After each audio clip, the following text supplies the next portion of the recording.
Located on the outskirts of Bel Air, one of Harford County's most famous residences, Tudor Hall, is a house whose inhabitants have marked the pages of history, much like the Shakespearean scripts they were famously known for reading, until one fateful performance.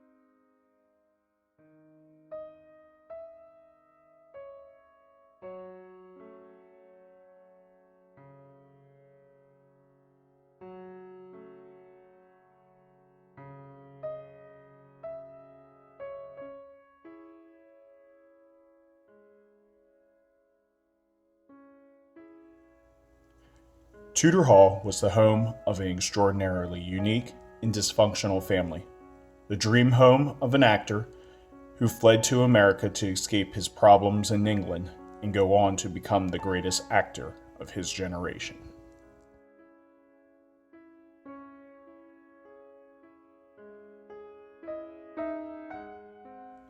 Tudor Hall would be home to children who followed in their father's footsteps in the world of theater with great success and avid failure.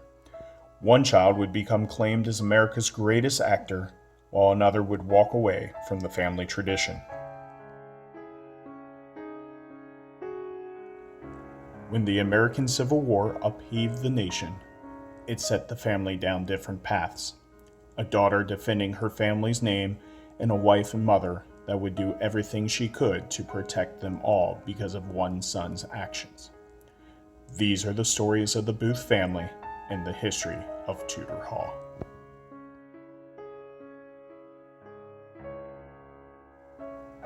The story of Tudor Hall revolves around Junius Brutus Booth, born in 1796 in England.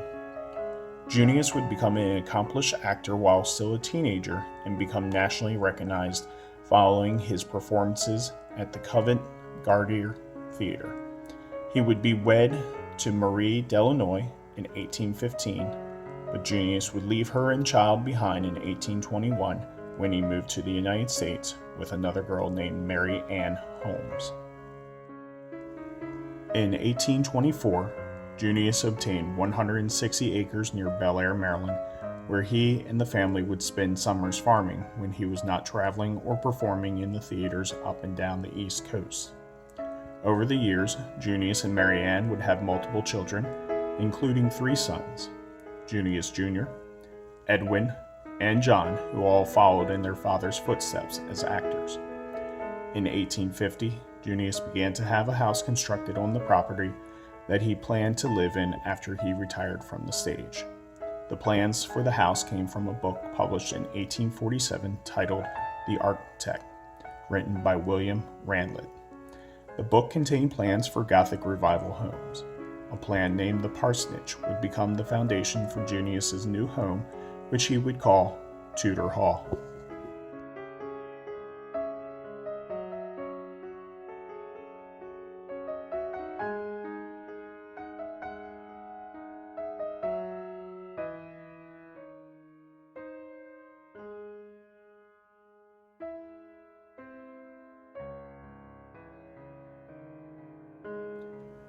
Junius would pass away in 1852 before construction of Tudor Hall would be completed.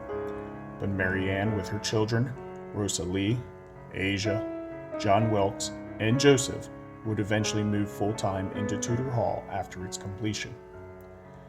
Following his father's death, John Wilkes would take over the duties of the family farm, trying to make ends meet until he decided to pursue acting full-time. After that, Mary Ann would lease the farm and Tudor Hall until she eventually sold both in 1878.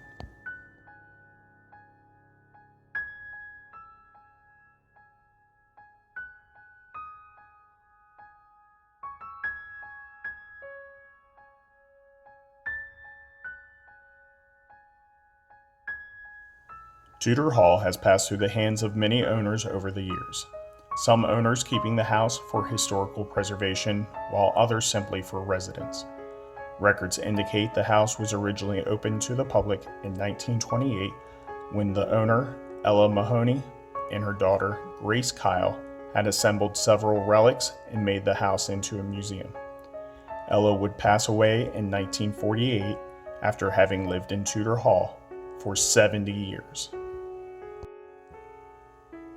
Tudor Hall would pass through different sets of owners once again, and eventually the home would be closed to visitors, with much of the original property being sold off in the 1950s.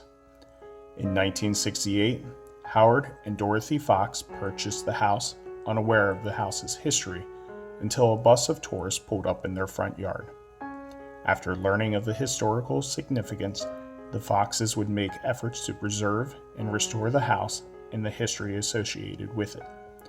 Over the years that would follow, Tudor Hall would play the roles of a home, a museum, a bed and breakfast, and on the occasion, a ballroom or theater.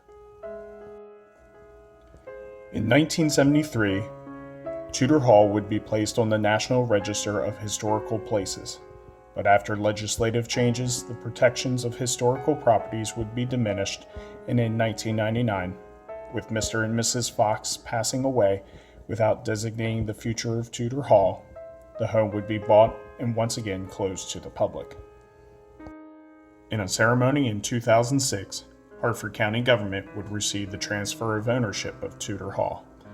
Since then, Tudor Hall served as an office space for the Center for the Visual and Performing Arts Incorporated for a few years and is now home of the Junius B. Booth Society. Today, Tudor Hall once again serves as a museum and hosts tours about the history of the house and the families that called it home. We hope you enjoyed this virtual tour of Tudor Hall with the Harford County Parks and Recreation Department. We want to thank the Junius B. Booth Society for the information and displays on this virtual tour. Information about tours, special events, and guest speakers can be found online at spiritsoftudorhall.blogspot.com, on their Facebook page, or calling 443-619-0008. Thank you, and have a good day.